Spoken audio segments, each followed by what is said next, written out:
Hello everybody, it's Christian Holmes and this is another edition of Holmesy's Mailbox. Before I start this one, I want to thank everybody for subscribing and sending in questions. I really do appreciate it and makes me love what I'm doing a hell of a lot more. And this week I got bombarded about questions about the Kentucky Derby prep races that are happening tomorrow, Saturday, March the 7th. And there's three big prep races. The Gotham Stakes at the Big A Aqueduct in New York. The second one is the Tampa Bay Derby at Tampa Bay Downs in Florida. And then another big race with two Bob Baffort horses is the San Felipe Stakes in Santa Anita, California. Or at Santa Anita Racetrack in Arcadia, California. So, to start this one off, everybody's like, what the hell is going on with the Gotham Stakes? We don't really have any horses that are on the top 20 dirty radars. They're DRF or the Blood Horse or the Pollock Report, wherever you get your information from. So, here's what I'm going to say. People are asking me who I like to win this race. And rather than going through all the horses in the race, because I'm telling you, the DRF does a really good job of that on Horse Racing Nation. And anywhere you go, you can find something. So that being said, if I'm putting my money on a horse to win, I'm probably going to put my money on the 6th horse, the Mischevious Alex. He has won two big races after putting the blinkers on in Parks. The first one is the stakes race at Parks. I think it was last year, early this year. I don't have the dates, but he won by 10 lengths and he made it look easy. The second one that he won was the Swale Stakes, which is the graded race. It was a grade 3 stakes. And I think if you look at his breeding, because Fleet Alex is his sire, he's really poised to go the 1 mile distance that he'll be going at Aqueducts. And I think this guy is definitely the horse to beat. And the jockey, Kenrick Camache, he's an amazing jockey. John Service knows how to train these horses. Don't get him confused with Jason Service. He knows how to train these horses. I think he's going to have one hell of a race. When it all comes down to what I think the money line's going to be on that horse, going once the gates open, I'm probably going to say that money line is going to be like anywhere from odds on to 9 to 5. I think that he's going to get hammered, especially in New York. I do like this horse. Another horse to look out for if you want to just not something you want to take a shot on because he's not really a long shot per se, but the 10 horse Untitled, he's 4-1. He was 4th in the Swale Stakes behind the Mischevious Alex at Parks. And I should probably mention 7.5 lengths behind him. But he had a legitimate excuse. He did have a rocky start. He didn't look that great. He bounced back with a much better effort against a Kentucky Derby favorite, or just at least contender, Governor Morris. I think he should be right there. Like, I don't think he's going to beat Mischevious Alex, but I think if there's any horse that could probably do it, I like Untitled in this race. So, that being said, if you want to go off on Mischevious Alex, you can go on to Untitled. I know there are a lot of people that are going to try to catch it with somebody else. I've heard some people suggest that maybe Celtic Striker could pull something off. I'm not too high on Celtic Striker. Really, if there's two horses I like, it's the 6, Mischevious Alex with Kendrick Camache. Or, if you really want to go and get something different, you can look at the 10 horse Untitled, who will be ridden by Junior Alvarado. And a good point to make in this is Mark Casse trains Untitled. So, Mark Casse's pretty good at training horses, so it's a horse to take a look at. Moving on, a lot of people keep asking me, okay, you really, really like Chancey. You were going to put money on him if he was in the Fountain of Youth. But you didn't, because he was scratched, because he had a wide post, number 12. It was a bad post. Now he's been sent to the Tampa Bay Derby, and he's going to go against the field of some really good horses. I forget how many horses are in the field, so let me count. There is 12 horses, and there are some pretty good ones in here. And I'm just going to say, when I'm betting this race, I think it's very wide open.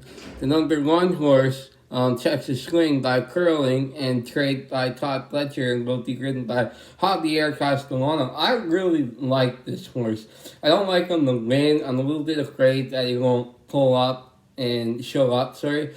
But I do really like this horse if I'm making exotic bets and if you're doing like pick 4 or pick 5. I would really like to put him in. I do think he has a little bit of the shot.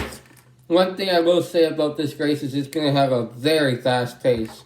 And if you know anything about Soleil Volante when he had his previous race in Tampa Bay Downs, he came off the pace and he beat a very hyped horse by the name of Independence Hall.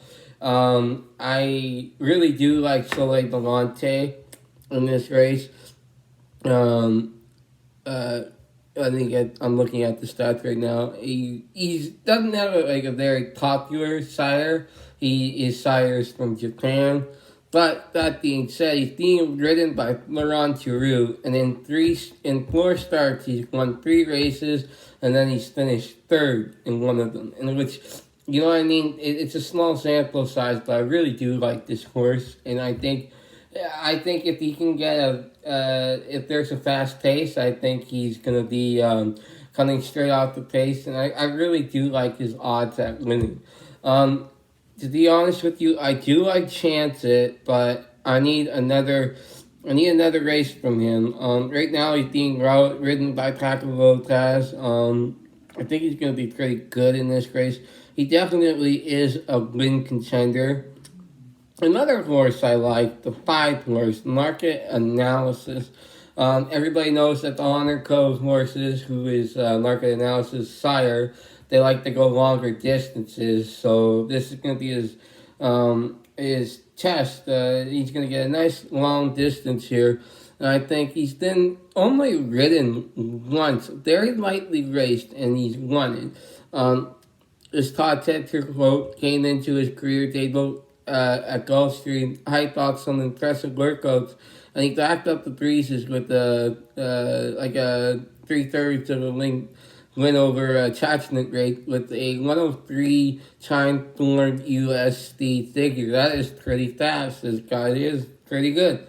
And one of my favorite jockeys, John Velasquez, Johnny D, as Pete Aiello said at Gulfstream Park, will be riding Market Analysis, which I really do think that this horse has a lot to offer. And if you're looking for a longer shot that's not going to get hit too hard, I think this is your guy. Right now, his morning line is 8-1. I think that's a really good morning line if you're looking at making some money. Right now, like I say, I like Soleil Volante to win. But if you're looking for another horse to get a half-decent price, Market Analysis, the 5 horse, trained by Todd Fletcher and ridden by John Velasquez, is a nice one to play your money on if you're looking for that. So, that being said, I think this race is really wide open. Yeah, there's favorites, and like I said, I do have an affirmation of love for Chance It, but I really need to see him show me what he's got before I put more money on him, especially since his trainers were afraid to put him in that 12 pool at Gulfstream. So, that being said, Soleil Volante for my win. I'm going to say if there's another horse that's going to win this, it's the 5 Market Analysis, trained by Todd Fletcher and written by Johnny D. So, now that moves us to our 3rd race on the day, which will be the last race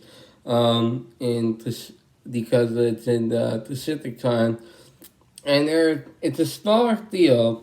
There's only, I believe, how many horses? It is a 7-horse race. And I'm going to tell you, I am very, very psyched for this race because there are 2 Bob Baffort horses in this race. The first one is the 4 horse Authentic, and on the morning line, he's 8-5. He'll be ridden by Drayden Van Dyke, and in 2 career starts, he's won both races. Um, he's not really running like a. He's not really a fast horse per se. He's good. He's nice. He won the Sham Stakes by 7.5, 7 3/4 lengths over the next out stakes winner Azul Close. Um, they're doing some equipment changes with him, but there's always some risk of betting on him, in my opinion, and that's what they're. I'm reading a little bit from the horse racing nation right now, and that's basically what they're saying. And then there's the 5 horse, Thousand Words, who is 2-1 on the morning line. He is sired by Pioneer of the Nile, and his jockey for tomorrow will be Lady and Pratt. I do think he hits the board. And then you got other horses like the 2-year-old champion Storm the Court. Personally, there's a horse I really, really, really, really like here, and his name is Honor AP, the number 2 horse. He comes in on 4-1 on the morning line with 4-1 odds, and I think this horse is poised to do something special tomorrow. Well, although I think that I really like 1,000 Words to win, if I'm looking to make a profit tomorrow, I think I'm putting my money on Honor AP. These Honor Colt horses, like I was saying when I was talking about the Tampa Bay Derby and the Gotham Stakes, they're made the wrong. They go better into their zone when they're doing longer races. I think with this horse, it's no different. So when it comes to that, I think my pick for this race is Honor AP. And the only reason why I like it is because he's got nice snip of board. And, you know what I mean? If he wants to be in the Derby, he needs this race. I think he's definitely a board hitter, and I think he's a win contender. Personally, I like Storm the Court. If his odds stay with what his morning line says that he will be 6-1, he does have Joel Rosario riding him. Very good jockey. I have a lot of faith in him. But like I've learned over my betting career, you know, usually it doesn't matter what jockey's on a horse. If the horse is good, and it doesn't matter. You know what I mean? They come up and they show up and they perform. That being said, Honor AT is my pick for the San Felipe Stakes.